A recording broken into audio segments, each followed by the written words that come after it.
Point YouTube channel पर आपका स्वागत है।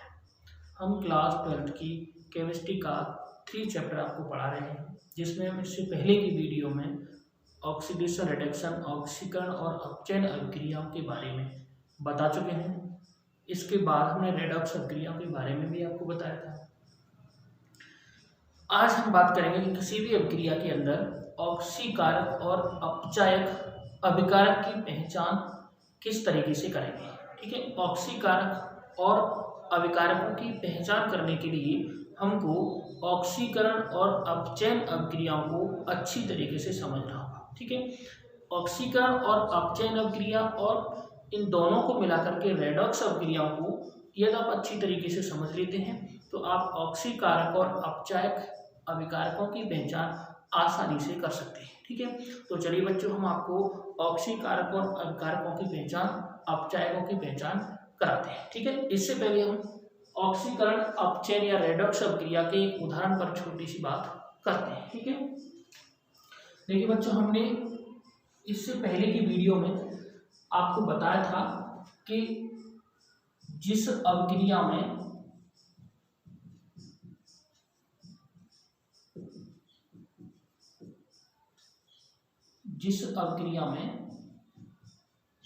तत्व की संयोजकता में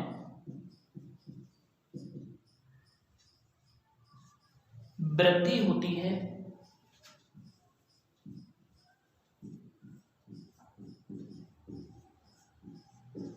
उसे ऑक्सीकरण क्रिया,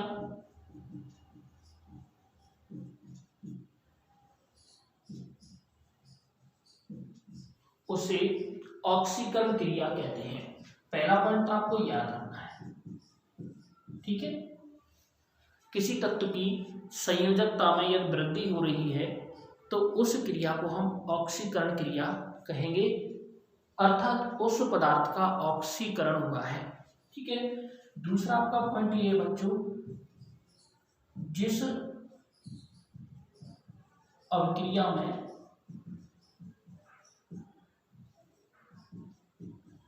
तत्व की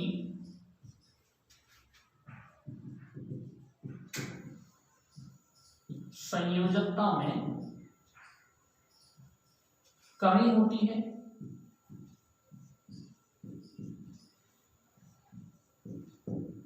उसे अपचयन क्रिया कहते हैं। अपचयन क्रिया कहते हैं। ठीक है बच्चों, तीसरा पॉइंट आपको ये देखना है। ठीक है, यानी ऑक्सीकरण क्रिया में जैसे आप पहले उदाहरण देते हैं उसके बाद आगे बढ़ते हैं। देखिए, मैंने आपको उदाहरण दिया कि Zn और यह लिखेंगे Zn2+। ठीक है, तो इस क्रिया के अंदर आपको ये देखना है कि ऑक्सीकरण हुआ है कि अपचयन हुआ है। ठीक है, यहाँ पर किसी भी जो तत्व की, याद रखना आपका नोट में, किसी तत्व की परमाणु अवस्था में उसकी संयोजकता शून्य मानी जाती है। ठीक है, क्या मानी जाती है आपकी? शून्य। ये बात याद रखना बच्चों।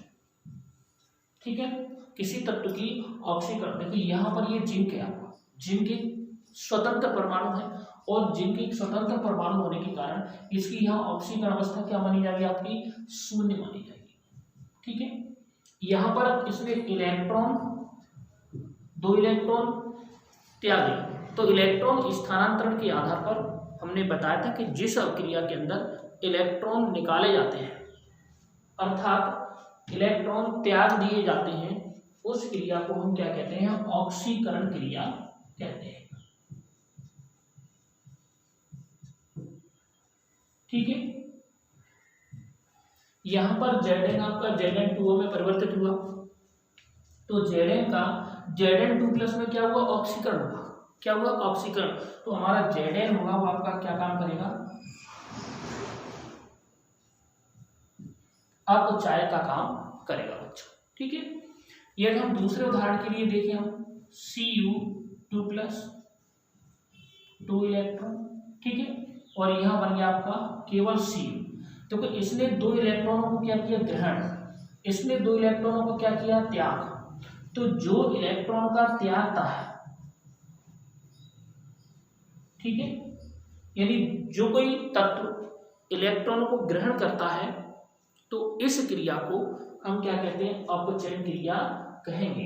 अर्थात इस तत्व का Cu2+ से Cu में क्या हुआ, आपका अपचयन हुआ है, इसलिए ये आपका ऑक्सीकारक का काम करेगा। क्या काम करेगा, आपका ऑक्सीकारक का काम करेगा। ये दोनों रिएक्शनों को जोड़ दिया जाए, यदि दोनों रिएक्शनों को जोड़ दिया जाए, तो जोड़ने के बाद देखिए आपका इलेक्ट्रॉन से आपका इलेक्ट्रॉन कट जाएगा, या हम Zn को लिखेंगे प्लस हम लिखेंगे Cu2+ को, ठीक है। यहां पर हम लिखेंगे Zn2+ और यहां लिखेंगे हम Cu, ठीक है। अब ये लिखने के बाद अगर देखा जाए आपको, तो यहां Zn का Zn2+ में क्या हुआ, आपका ऑक्सीकरण हुआ,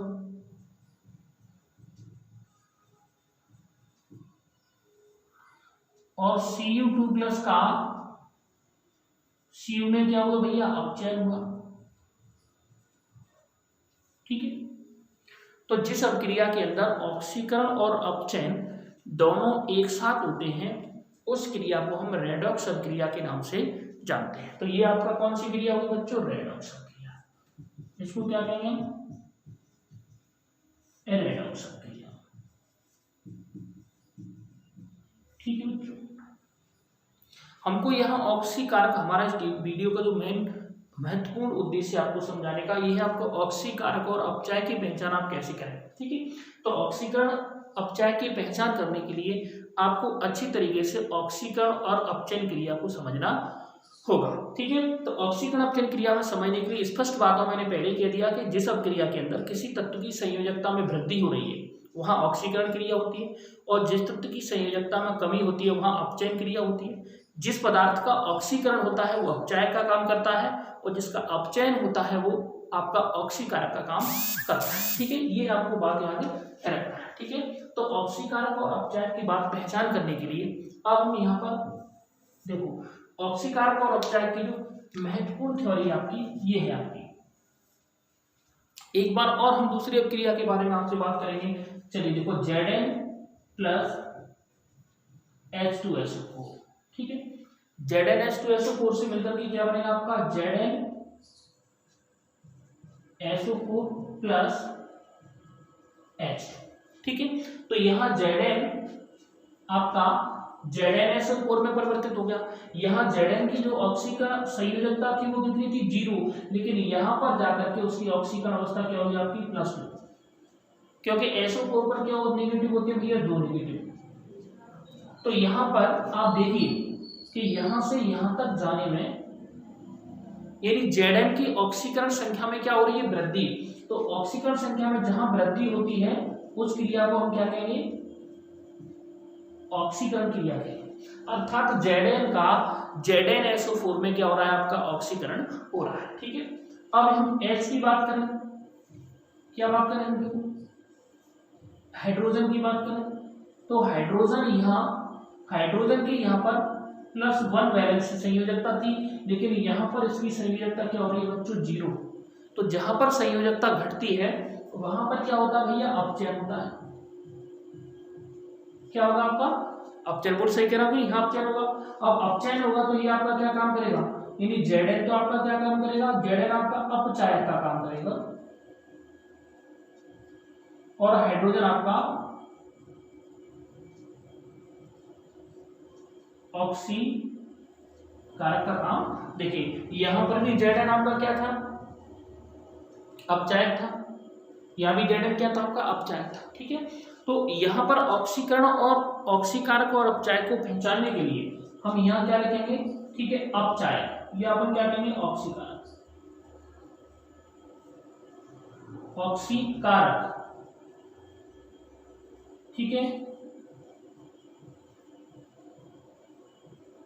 ऑक्सी एजेंट, ठीक है, या ऑक्सी अभिकर्षण हिंदी में ऑक्सीकारक। अब ऑक्सीकारक की पहचान आप क्या लिखेंगे, नंबर 1, जिस तत्व की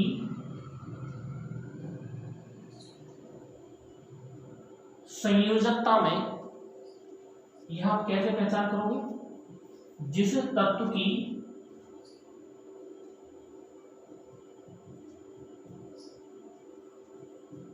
संयोजकता में कमी होती है वह ऑक्सीकारक का काम करेगा।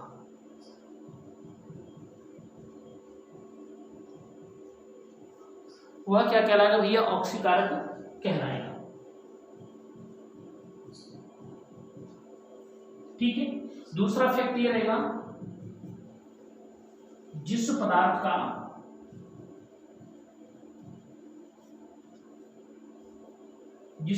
का अपचयन होता है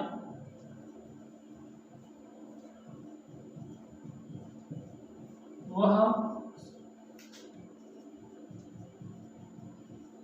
ऑक्सीकारक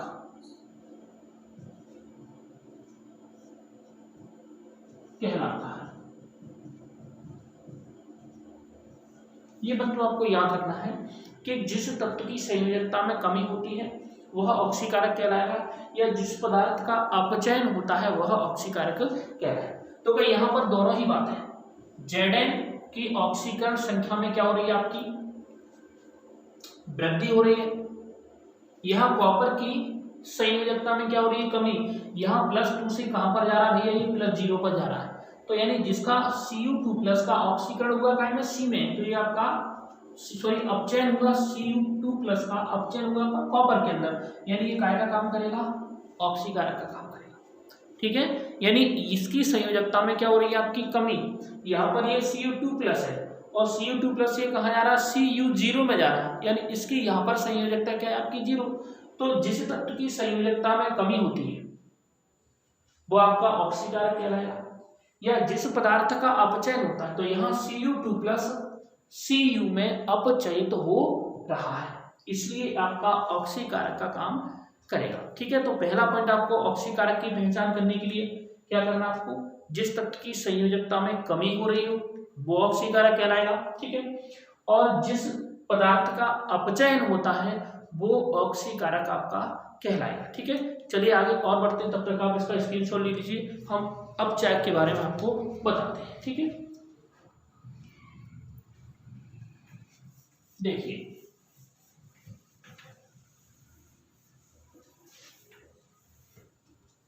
अब यहां पर हम क्या बात करेंगे, देखिए यहां पर हम दूसरी महत्वपूर्ण बात करेंगे, अपचायक। तो अपचायक का बच्चों आपको क्या करना, उल्टा करना है। देखो जिस तत्व की, नंबर फर्स्ट क्या लिखेंगे हम, जिस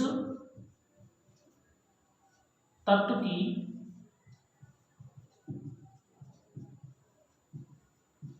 संयोजकता में वृद्धि होती है, क्या होती है बच्चों, वृद्धि होती है, उसे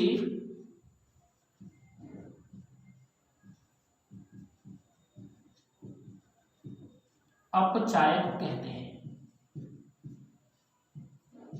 ठीक है। या दूसरा फैक्ट क्या होगा आपका, जिस पदार्थ का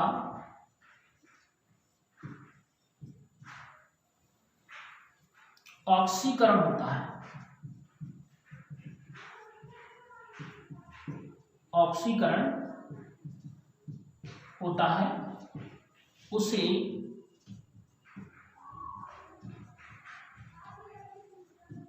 अपचायक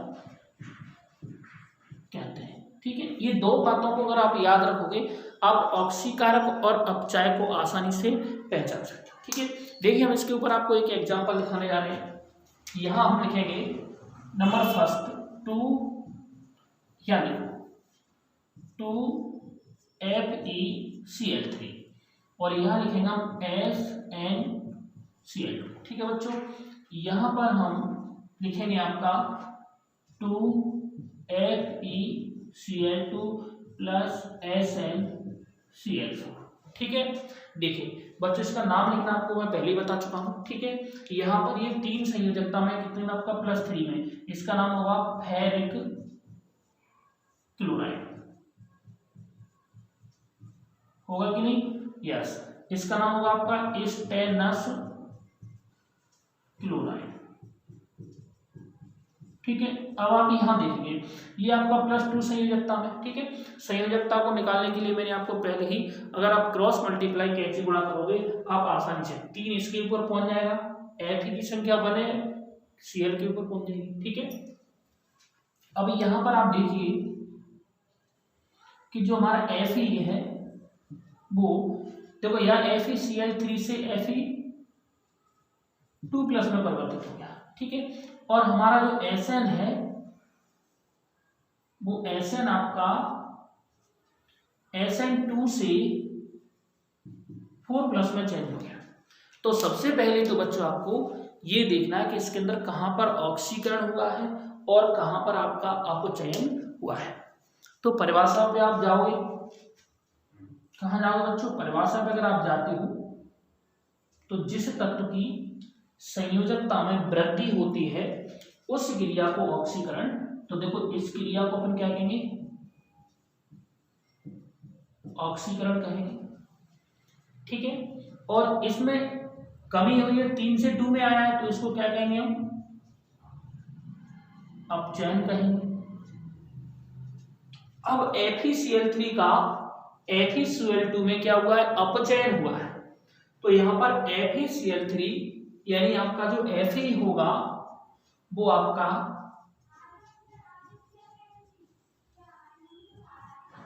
ऑक्सीकारक का काम करेगा। ठीक है, अब आपका SnCl2 का SnCl4 में क्या हुआ? ऑक्सीकरण हुआ, तो यहां Sn आपका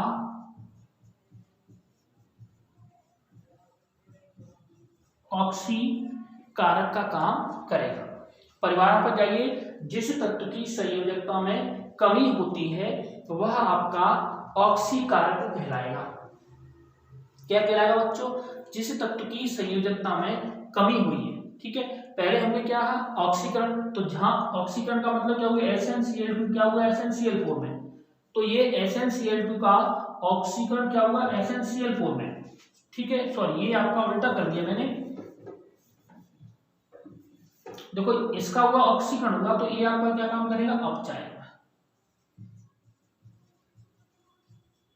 ठीक है, अपचायक। ठीक है, तो हमने अपचायक, जिस तत्व की संयोजकता में वृद्धि होती है उसे क्या कहते हैं हम? अपचायक। तो यहाँ SnCl2 की संयोजकता क्या हुआ? SnCl4 में, और ये आपका क्या हुआ? आपका ऑक्सीकारक। ठीक है, अगर आप यहां से समझ में नहीं आ रहा तो देखो मैं एक बार आपको और दूसरे तरीके से समझाता हूं। ठीक है, देखिए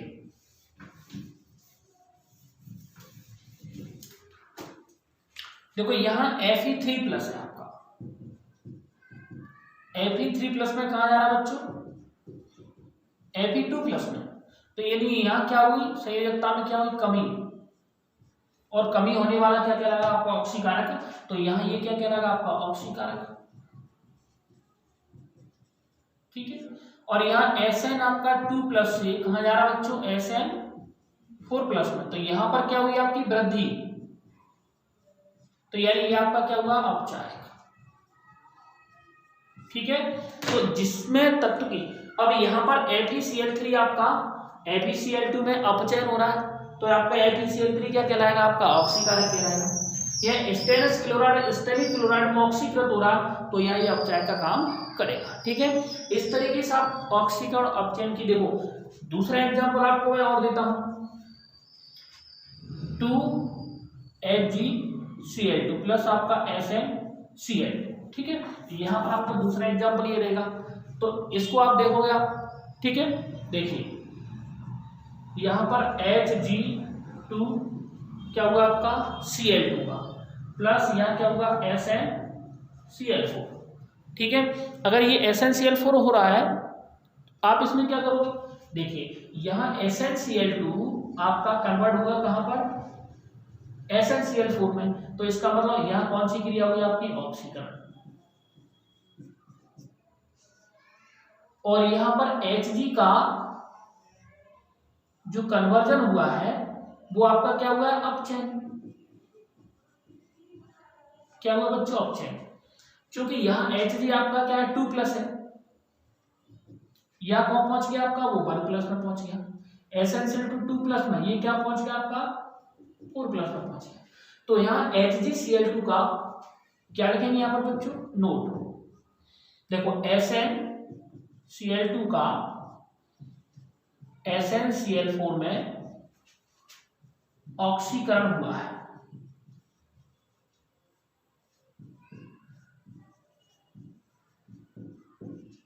अतः ये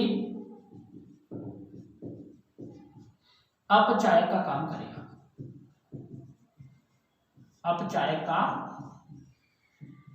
कार्य करेगा, ठीक है। देखिए इससे पहले हमने क्या लिखा है, देखो इसको अपचायक लिखा है, ठीक है, पहला पॉइंट। दूसरा आपका क्या कह रहा है आपका, देखिए दूसरा पॉइंट ये कह रहा है नंबर 2, HgCl2 का Hg2Cl2 में क्या हुआ है, अपचयन।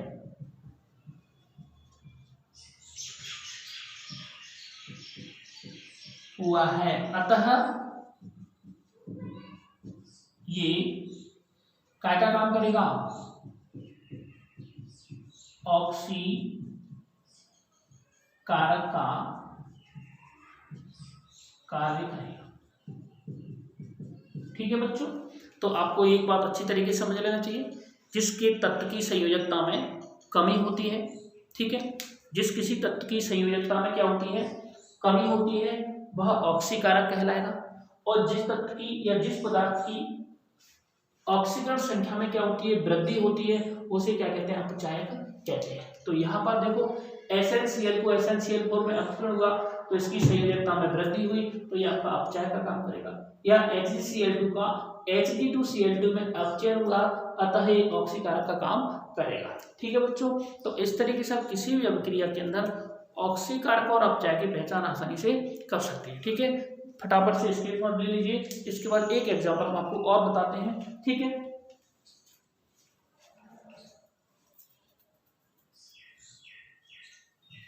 देखिए इनमें हम आगे कैसे बताते हैं, देखो यहाँ एक बार से बताते हैं।